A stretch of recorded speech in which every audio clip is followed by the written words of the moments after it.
ஏசாயா 16ஆம் அதிகாரம். தேசாதிபதிக்கு செலுத்தும் ஆட்டுக்குட்டிகளை நீங்கள் சேலா பட்டணம் துவங்கி வனாந்தரம் மட்டும் சேர்த்து சியோன் குமார்த்தியின் மலைக்கு அனுப்புங்கள். இல்லாவிட்டால் கூட்டை விட்டு துரத்தப்பட்டு அலைகிற குருவியைப் போல மோவாவின் குமார்த்திகள் அர்னோன் நதியின் துறைகளிடத்தில் இருப்பார்கள். நீ ஆலோசனை பண்ணி நியாயம் செய்து மத்தியானத்திலே உன் நிழலை இரவை போலாக்கி துரத்தப்பட்டவர்களை மறைத்துக்கொள். ஓடி வருகிறவர்களை காட்டிக் கூடாதிரு. மோவாவே, துரத்திவிடப்பட்ட என் ஜனங்கள் உன்னிடத்தில் தங்கட்டும். சங்கரிக்கிறவனுக்கு தப்ப அவர்களுக்கு அடைக்கலமாயிரு. ஒடுக்குகிறவன் இல்லாதே போவான். சங்கரிப்பு ஒளிந்து போம்.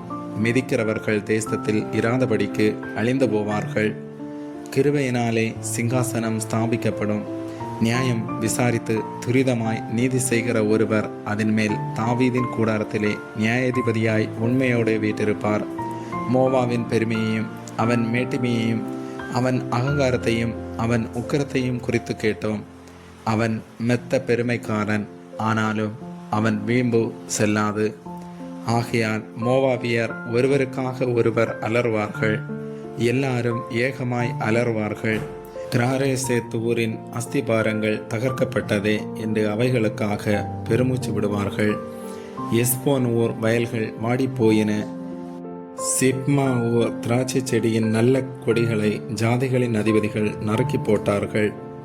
அவைகள் யாசேர் மட்டும் சென்று வனாந்தரத்தில் படர்ந்திருந்தது. அவைகளின் கொடிகள் நீண்டு கடலுக்கு அப்பாலே எட்டியிருந்தது.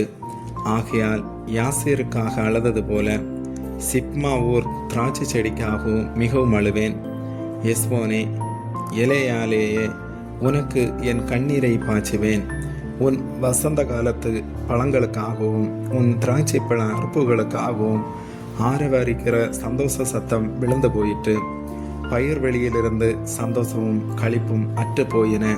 திராட்சை தோட்டங்களில் பாடலும் இல்லை, ஆர்ப்பரிப்பும் இல்லை. ஆலையில் ரசத்தை மிதிக்கிறவனும் இல்லை. சந்தோஷ ஆரவாரத்தை ஓய பண்ணினேன்.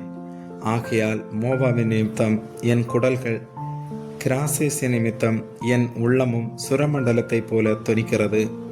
மோவாப் மேடைகளின் மேல் சலித்து போனான் என்று காணப்படும் போது பிரார்த்தனை செய்ய தன் பரிசுத்த ஸ்தானத்திலே பிரவேசிப்பான், ஆனாலும் அனுகூலப்பட மாட்டான். மோவாவை குறித்து அக்காலத்திலே கர்த்தர் சொன்ன வார்த்தை இதுவே: ஒரு கூலிக்காரனுடைய வருஷங்களுக்கொத்த 3 வருஷங்களுக்குள்ளே மோவாவின் மகிமையும் அதன் மகா ஜனக்கூட்டமும் சீரழிந்து போம். அதில் மீதியாய் இருப்பது மிகவும் சிறிதும் அற்பவுமாயிருக்கும் என்று கர்த்தர் இப்பொழுது சொல்லுகிறார். ஆமேன்.